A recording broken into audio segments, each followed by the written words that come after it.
Yo mate, what up? Welcome to another lawn tip vid. All right, so we're down here today on the green and we're going to do a little renovation. So overseed the ryegrass, fix up the bent because it's quite thick and thatched. We need to aerate it. Going to try and get rid of all this bent grass around the outside of the green because it looks nasty. Taylor's here. Come and help us, mate. Hi. Okay. So we're going to get in here and get all this done today. We're going to get the core machine from where Taylor used to work. So from Wentworth Golf Club, we're going to use that on the green. And we may get Josh, my other brother, from Ecoscape to come and do the surrounds too, just trying to see if he's available. Otherwise, you're going to be doing it by hand, bro. So first off, we're just going to try the Protea with the grooming reel in it. We tried to get the other Protea going with the scarifying reel, but what happened to it, Taylor? Broke it. Yeah, broke it. It's broken like 3 times. That wasn't you that broke it. We both broke it. Anyway, so we're going to give this a test, but I want to show you guys the bent grass quickly. The ryegrass is in shambles at the moment. It is an absolute flippin' mess. Look at it. Disgusting. Can you see all the bent, like little patches of bent? See this? That is not supposed to be in the ryegrass surrounds. Look at that. That is just straight bent. So the plan is today, the reason we're scarifying, normally you wouldn't go too crazy with scarifying or grooming ryegrass because it's a bunch of top grass. We're trying to pull all the bent grass out, thin it out, so we can actually overseed some ryegrass down these patches. Probably going to come around too, and that past pale in there. Probably going to hit it with glyphosate or something along those lines to knock it out from here, and then just tidy it up because it looks disgusting. Let's make a start. Let's see how this grooming reel goes on the Protea. Let's give it a crack. You just fart. You know what you're doing. Oh, not this again. What? Brother, I know how to start an engine. No, you don't. No. Oh, you'll feel it.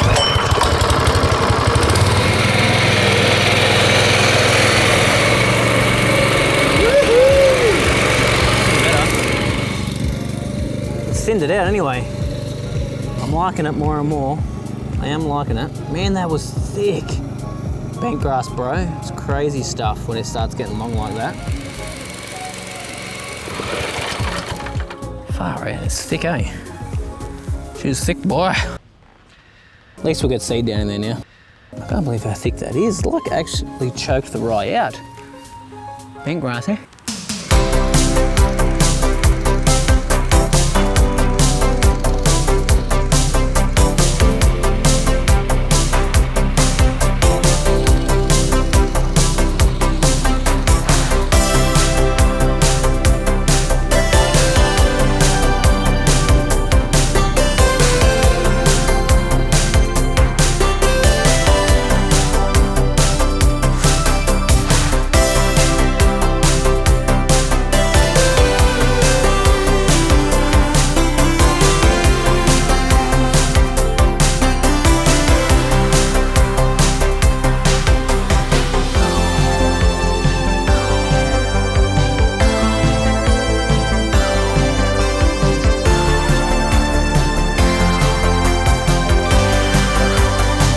So we got through yesterday and technically heavy groom, nearly a scarify. We didn't really get into soil, did we, Tay?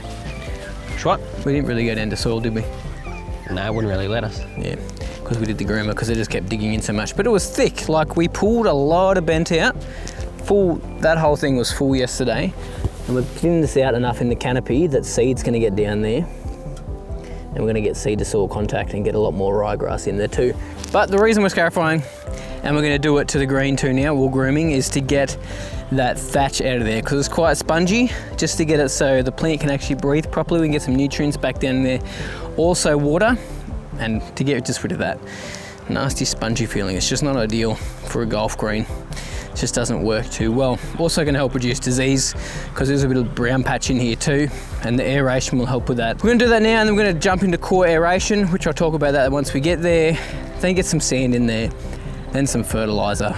Also need to get some seed on the surrounds. We should be good to go.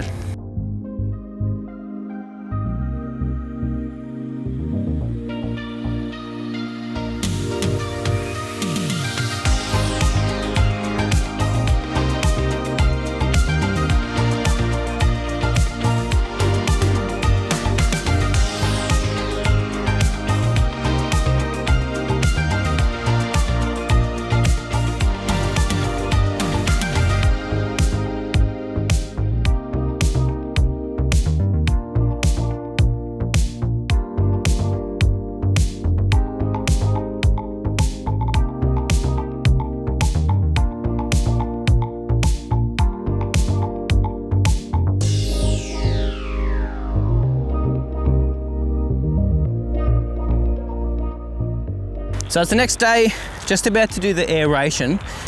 We got a full gator load of thatch off the green. And I think we can honestly probably get a little bit more, but we're not gonna go too crazy today. We may actually groom through winter this year and keep sanding. I'm honestly gonna try, this is sound crazy, but once a week, just to keep things ticking along. Because putting a bit of sand in there actually helps it keep growing. I found the first year I had the green when I was doing that, made a world of difference. So we might do that. But you can see the grooming, we took quite a bit out. I just love that look too.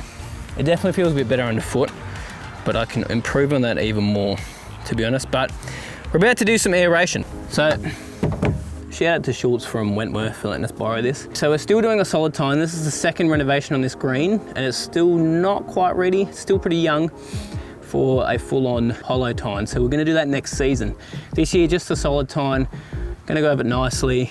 It may pull up in some spots because some of the green's still a little bit soft in some areas. So the reason we do aeration is because, one, we relieve some compaction on the green.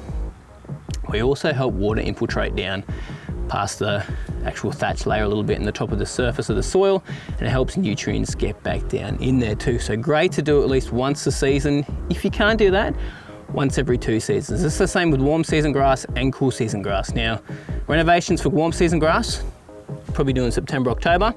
Cool season grass here in Australia, actually looking at February, March.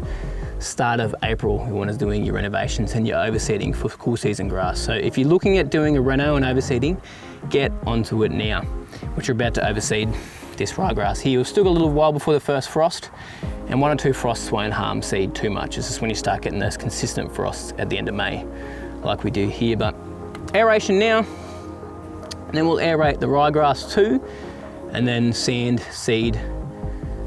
It's gonna be fun.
Aeration done.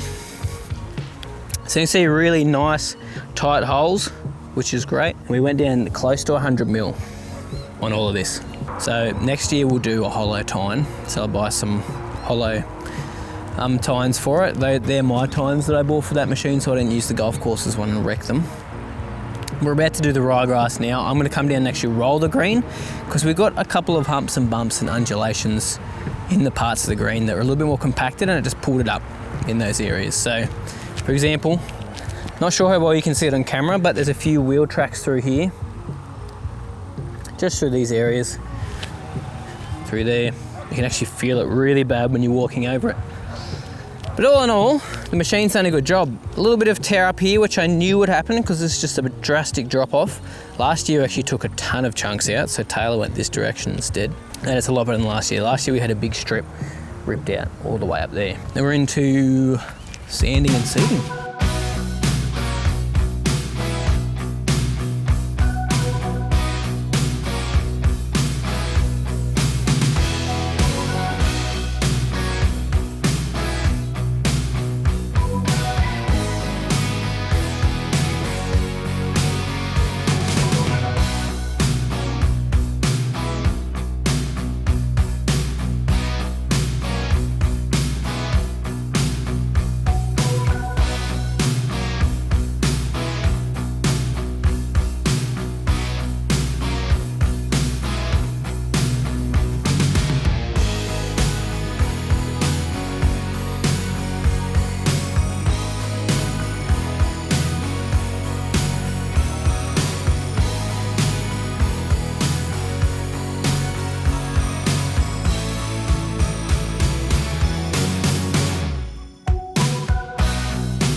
How good does that look after rolling it?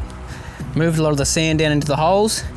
The reason I decided to put down the sand first and then roll is just so that the holes didn't close over. We put the roller over it, and it's actually pushed it down to the holes very nicely. That's without even rubbing it in, so we'll get the drag mat in a minute, just to get at some of the thicker patches where I overlapped a bit too much with the top dresser, but super happy with how that's filled those holes in. I've never seen it like that with a drag mat, so that is amazing.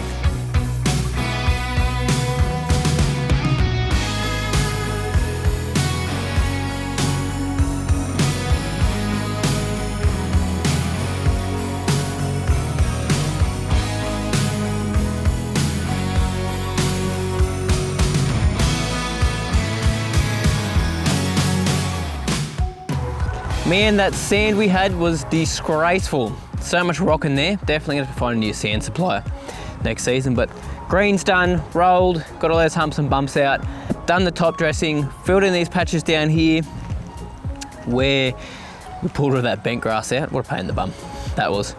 So now, hand seed those little spots just so we get enough seed in there. Then seed the whole ryegrass all the way around with only like, seriously, like 2 kilos per 100 square meters, 2, 4, 6, 8, yeah, maybe even 1 kilo per 100 square meters. So 5 kilos out on the surrounds because it's about 500 square meters because it's pretty thick. It's just those thin spots here and there where we've dug the bent out and where some went a little bit off over summer where it got a little bit dry. But honestly, apart from that, it's pretty dang good. So we'll do that now, and this is the perfect time of year to be overseeding your cool season grass if you've got a cool season lawn. So I'm using my ryegrass mix. As you can see here is the Lawn Tips blend. So it's just a mix of different ryegrasses in there, SR varieties, which I've used for years and years. That's available on my website, but that's what we're putting down here because that's what the existing ryegrass surrounds are. And then obviously once we've done that, top dress, fertilise, Reno's done.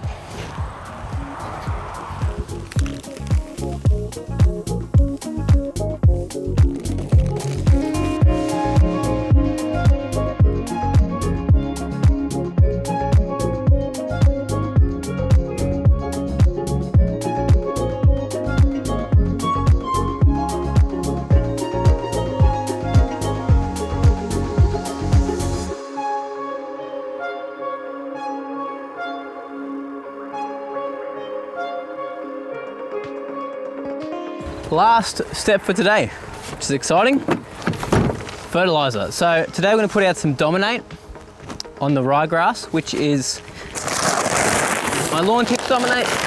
This product just here, which is great for basically all year round use, obviously apart from winter. But I'm tying along with my seeding just to push a little bit more nitrogen.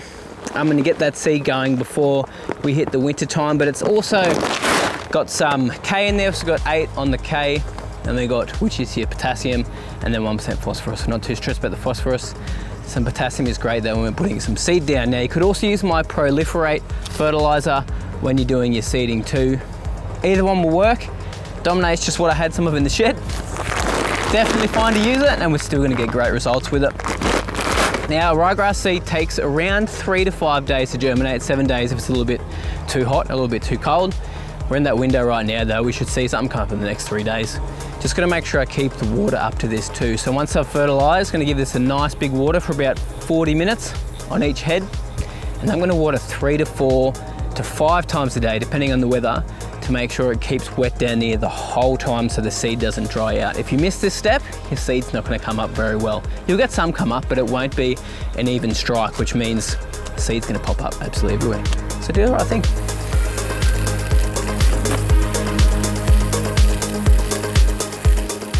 Well, renovation is all done and dusted. Good feeling to have it done.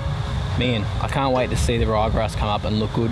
I've started watering it already, keeping the water up to it consistently, but we're about to have a weekend full of rain, which is awesome. So I won't even need to really water this over the next 3 to 4 days.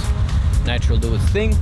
Luckily the sand doesn't wash away too easily because we've got so much grass established here, which is nice, but after the fact, just need to make sure I keep it moist at all times so my seed does come up. Now obviously I put no pre-emergent on the surrounds because that will stop my seed coming up. But if you haven't put pre-emergent out yet, make sure to get your Spartan or barricade out like now, if you can, before winter, so your winter grass doesn't come up. But good to see this happen. I'm so glad I got that done. Good to get the fert down too. I got some fertiliser down in the green. I just put some spring start out because that's what I had in the shed. It's a nice small mini prill, which was perfect for the green. But anyway, thanks guys so much for watching. Keep an eye on the channel. We'll have an update of how it's going and how it's coming back over the next week. And I'll show you guys the germination on Instagram. Keep an eye for it. But anyway, thanks guys so much for watching. Appreciate yous. I'll see you soon.